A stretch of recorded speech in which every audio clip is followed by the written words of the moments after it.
Hi, everyone. The lab assignment for this week is indexing, and you're asked to do 3 hours worth of indexing. This is the instruction page for that assignment, and I've noticed that the instructions are a little skimpy, especially if you have not worked with indexing before. So I thought I'd give you a little walkthrough to see if that might help.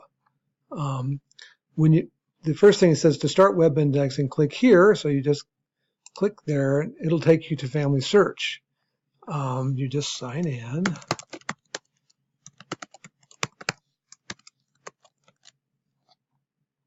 And it should take you right to this page, which is, you'll see the indexing page. If for some reason you end up somewhere else, you're in Family Tree or something like that, just click on the web indexing link here at the top on the menu, and then web indexing, and that'll take you right to where you want to be. So then the next thing to do is to pick a batch. Now, they start you out, actually the first thing to do is to try it, is to do a guide. It's called the Guided Tour Introduction to Indexing. It's not obvious where that is, because here's the My Batches page, and I don't see that on there. Where you go to find that is you go to Help Resources, and then down here is the Guided Tour. And what that is, it's not a video or anything, it's just a step-by-step example. They call it a sandbox, a tour of the indexing system by using a sample card. So here we'll start the tour. And so you'll see the indexing page can be a little busy. It's not usually quite this busy because this information here, for example, is part of the tour, but each batch or each project you work on for indexing will have project instructions. And you're going to have to resist the temptation that we always have to just jump into whatever it is, software or anything that we're doing. Nobody likes to read the instructions or look at the manual or get directions or whatever. We just want to jump in and do it. It really works best if you will take the time to first read the project instructions so you know exactly what is being indexed, what sort of directions they have. An example is on some indexing, they might want you to spell out the name of the state. Other indexing, they might want you to, if it's abbreviated on the record, they want you to type in the abbreviation. Now, you're not going to know what those guidelines are unless you read the instructions. So this project is, this sample project is a World War I, I think? It's a draft card anyway. And so, World War II draft card. So what we are doing is we're looking for, it gives you a sample image, and that's typical, so you know what it is you're looking at. If we click on it, then it'll give you a big version, and you can see that this is a World War II draft card. Shows the name of the person, address, how old they were, date of birth, place of birth, and then some other information, their signature at the bottom. So that can be really neat for genealogists to find. So over here in the middle is your image that you're indexing, and here on the left side is where you type things in. On this sample, it's going to give you instructions step by step on each step that you're going through. Now you can't see, but behind this box are the controls for making this image bigger or smaller and so forth. You can also, you can't get at them right now, but if you use your mouse wheel, you can make it bigger. So that's so now we can read this. So the first step here, it says, should this image be indexed? And you say, well, what does that mean? What that means is you could be running into a file where you open it and the first page is an index, or it's a title page, or it's a microfilm page that they use to calibrate the focus of the microfilm or something. It's some page that does not have useful information on it. Those wouldn't be indexed. But if it's an image that has someone's information on it, then that would be indexed. So the answer there is yes. Now, whenever you see, and anytime there's a question, you will see a question mark up here, and that always gives you the instructions for that particular question. And it's a really good idea, at least the first time you go through any particular project, always read the instructions for each question just to get the exact details of what you're looking for. It's called full field help. And I think you'll have a lot less frustration if you do that. So this image should be indexed. So we hit next. And then here is the information that they want us to pull out of this record.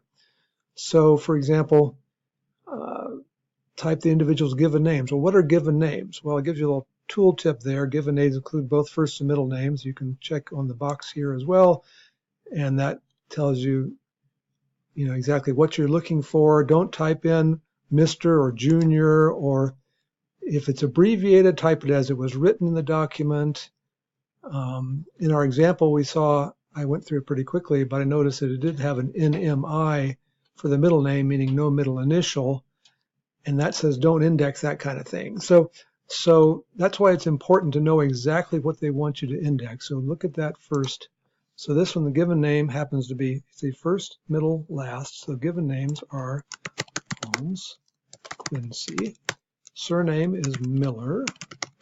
Residence town. Now I'm skipping through without doing what I told you to do to check the instructions. But like here it says, type the name of the town. Don't correct the spelling. So if they had misspelled the residence town Savannah, you would type in the misspelling anyway. One nice thing to know is this, as this is a sample test, if you go back and look at what you typed before, it'll tell you whether you got it right. That's correct. So residence town is Spencer, and you just keep on going like that. We won't do this whole thing. But so here at the bottom, it says, do you see any more information on this image to index? If this were a record that had, for example, a page that had multiple lines on it for multiple people, then you would have more than one record, so one record per person, more than one record to index. So you would then click on create entry number 2. This image, however, just pertains to one person, so there's nothing else to index except for here on this person.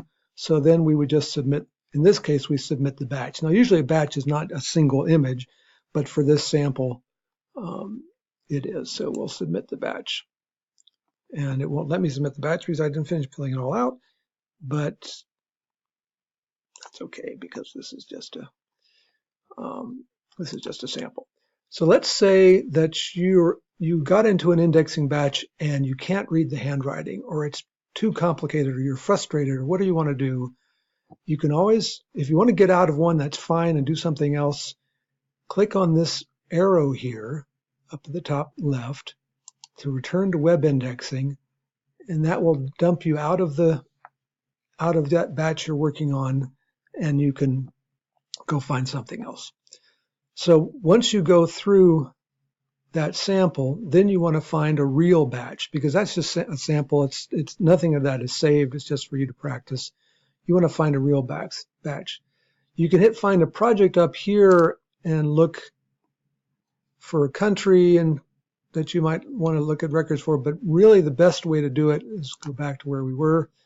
This is the simplest way, is click on the Find Batches button, and it brings up this nice box that gives you the choice of, I wanted something that's a beginning level or intermediate level or advanced level. I recommend at the moment beginning level. Let's start with that. Those are easier. You can sort the projects that are available by whatever you like. Difficulty means, well, they're all beginning, so I guess that doesn't really make sense, but you could sort them alphabetically, or which ones have the fewest records completed, or which ones have the most completed, or whatever. Or you can just scroll through it. That's probably just the easiest one. So here, for example, is a World War I draft registration card. Not a whole lot has been done on that. It's a beginning level. It's English. If you have another language that you'd rather do, if you're a Spanish speaker and you'd be more comfortable doing a Spanish one, that's an option. You can look for, different projects. There aren't any beginning Spanish ones, but that may be because it's considered non-English is not considered beginning. I don't know, but so Spanish speakers might want to go check out one of these options, or you can do an English one. That's fine. But let's try this one. I want intermediate. Let's try beginning, and we'll look at this draft registration card. This is World War I instead of World War II.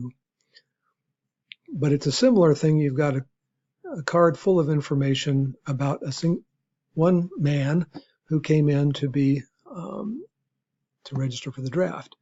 And so this gives you your project instructions. Once again, read it all carefully, what to remember.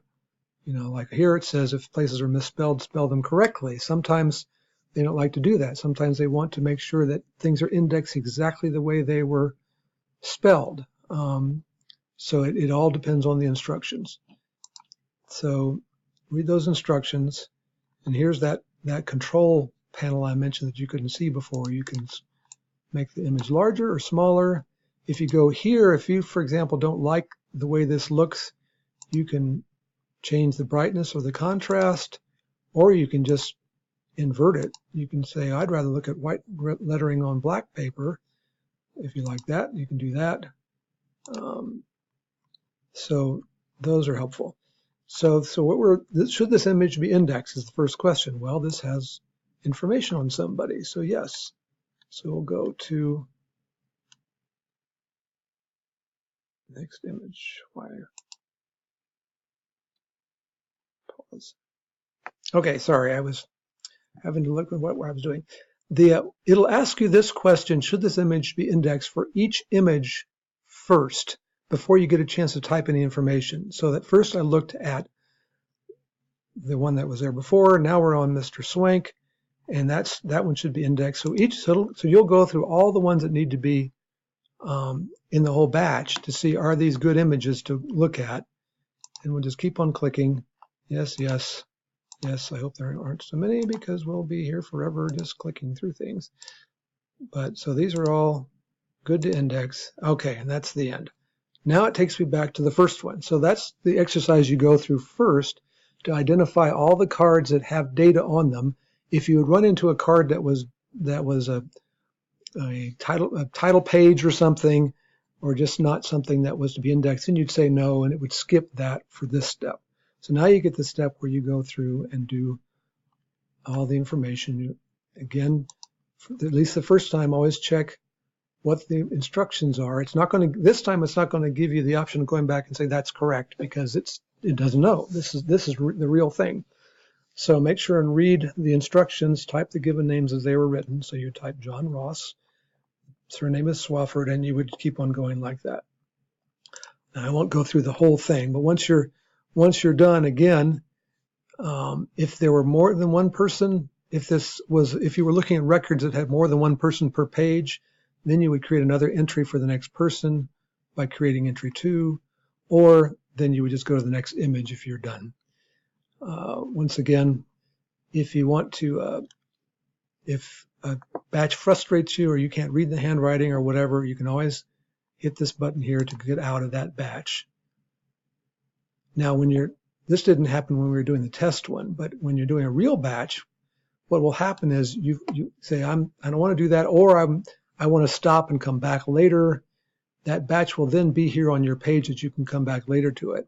But if it's one you don't want to look at before anymore because it was too hard or something, wrong language or who knows what you do is you hit Manage, click the checkbox, and then return that batch, and it goes away and somebody else can work on it, and then you can find another one.